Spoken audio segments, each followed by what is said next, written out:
सूत जी बोले, हे ऋषियों, जिसने पहले समय में इस व्रत को किया था उसका इतिहास कहता हूँ, ध्यान से सुनो।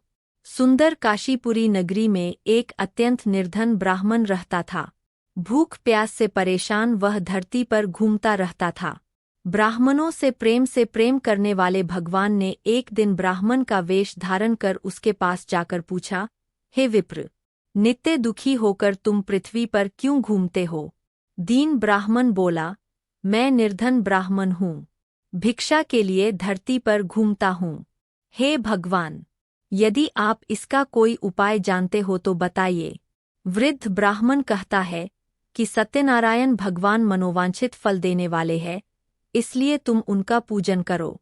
इसे करने से मनुष्य सभी दुखों से मुक्त हो जाता है। वृद्ध ब्राह्मण बनकर आए सत्यनारायण भगवान उस निर्धन ब्राह्मण को व्रत का सारा विधान बताकर अंतर्धान हो गए। ब्राह्मण मन ही मन सोचने लगा कि जिस व्रत को वृद्ध ब्राह्मण करने को कह गया है, मैं उसे जरूर करूँगा। यह निश्चय करने के बाद उसे रात में नींद नहीं आई। वह सवेरे उठकर सत्यनारायण भगवान के व्रत का निश्चय कर भिक्षा के लिए चला गया। उस दिन निर्धन ब्राह्मण को भिक्षा में बहुत धन मिला, जिससे उसने बंधु बांधवों के साथ मिलकर श्री सत्यनारायण भगवान का व्रत संपन्न किया। भगवान सत्यनारायण का व्रत संपन्न करने के बाद वह निर्धन ब्राह्मण सभी दुखों से छूट गया और अनेक प्रकार की संपत्तियों से युक्त हो गया। उसी समय से यह ब्राह्मण हर माह इस व्रत को करने लगा। इस तरह से सत्यनारायण भगवान के व्रत को जो मनुष्य करेगा वह सभी प्रकार के पापों से छूटकर मोक्ष को प्राप्त होगा। जो मनुष्य इस व्रत को करेगा वह भी सभी दुखों से मुक्त हो जाएगा।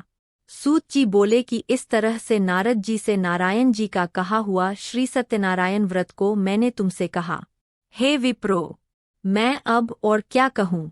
ऋषि बोले, हे मुनिवर, संसार में उस विप्र से सुनकर और किस किस ने इस व्रत को किया, हम सब इस बात को सुनना चाहते हैं। इसके लिए हमारे मन में श्रद्धा का भाव है। सूत जी बोले, हे मुनियों, जिस ने इस व्रत को किया है वह सब सुनो। एक समय वही विप्र धन व ऐश्वर्य के अनुसार अपने बंधुबांधवों के साथ इस व्रत को करने को तैयार हुआ। उसी समय एक लकड़ी बेचने वाला बूढ़ा आदमी आया और लकड़ियां बाहर रखकर अंदर ब्राह्मण के घर में गया। प्यास से दुखी वह लकड़हारा उनको व्रत करते देख विप्र को नमस्कार कर पूछने लगा कि आप यह क्या कर रहे हैं तथा इसे करने से क्या फल मिलेगा, कृपया मुझे भी बताए। ब्राह्मण ने कहा कि सब मनोकामनाओं को पूरा करने वाला यह सत्यनारायण भगवान का व्रत है। इनकी कृपा से ही मेरे घर में धन धान्य आदि की वृद्धि हुई है।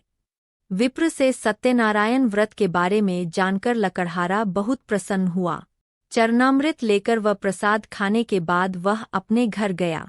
लकड़हारे ने अपने मन में संकल्प किया कि आज लकड़ी बेचने से जो धन मिलेगा उसी से श्री सत्यनारायण भगवान का उत्तम व्रत करूंगा। मन में इस विचार को ले बूढ़ा आदमी सिर पर लकड़ियां रख उस नगर में बेचने गया जहां धनी लोग ज्यादा रहते थे। उस नगर में उसे अपनी लकड़ियों का दाम पहले से 4 गुना अधिक मिलता है।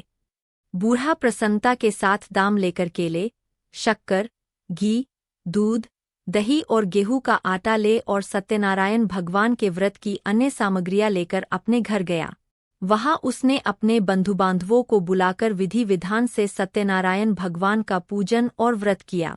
इस व्रत के प्रभाव से वह बूढ़ा लकड़हारा धन पुत्र आदि से युक्त होकर संसार के समस्त सुख भोग अंतकाल में बैकुंठ धाम चला गया। इति श्री सत्यनारायण व्रत कथा का 2वां अध्याय संपूर्ण।